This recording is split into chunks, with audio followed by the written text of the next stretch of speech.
Peter King of the MMQB says in his weekly column that the Pats are still the team to beat overall, and every other team is chasing them. Do you see it that way? Well, I would say that if you go to the other conference, the Philadelphia Eagles are playing unbelievably. We saw it again this past weekend. Carson Wentz is playing like an MVP. But they also have the #1 run defense. They have the #1 rush offense. So they're doing all the important things right, which are the little things to beat the New England Patriots should they face them. But if you're going to look in the AFC, there's really only a couple of teams that you look at to say, man, they can beat them. The Pittsburgh Steelers, and maybe if Blake Bortles is a hero, the Jacksonville Jaguars, because their defense is so good. But Blake Bortles just hasn't been that good this year. Yeah, when you talk about the Steelers, I mean, they're the team that you zone in on, right, that could possibly beat the Patriots. I feel like we're at this point every single year, though, with the Steelers. What we saw last night defensively, there's some major holes. Well, you know what's happening with the Steelers? It feels like they're playing to the level of their opponent. You never want to be that team. It's hard to say that when they're sitting at 9-2 and they found ways to win, even if it's ugly.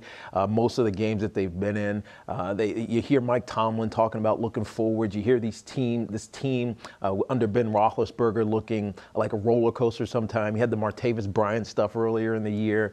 Juju Smith-Schuster missed this past game, but it didn't really affect them in their yardage output. And so the Steelers are a team that they're odd, they're weird, they're great, but they're not great at the same time. And it makes them, when matched up against the New England Patriots, at least on paper, kind of vulnerable. And I think we saw that last year, and it's why the Steelers are looking forward to this game in 3 weeks. Yeah, you mentioned that looking forward. Let's get into that a little more. Steelers now 9-2 with that win over the Packers on Sunday night, but Pittsburgh coach Mike Tomlin made some waves prior to the game. Now, during an interview with Tony Dungy, Tomlin basically said, to heck with the one game at a time mentality, and talked about his Week 15 matchup against the Patriots. Man, I'm going to embrace the elephant in the room. It's going to be fireworks. But it's probably going to be part one, you know. So you are looking ahead to that. I mean, are you watching those guys' scoreboards and seeing what they're doing? I'm not. I just know. Because the guy at the gas station tells me. The lady at the supermarket tells me. I've learned, I guess, in the last 11 years to not fight and resist that. You'll burn more fuel trying to pretend like that doesn't exist, just to acknowledge the elephant in the room. Man, that's going to be a big game. But probably if we're both doing what we're supposed to do, the second one is really going to be a big. And what happens in the first is going to set up the second one. That's going to determine the location of the second one. You know.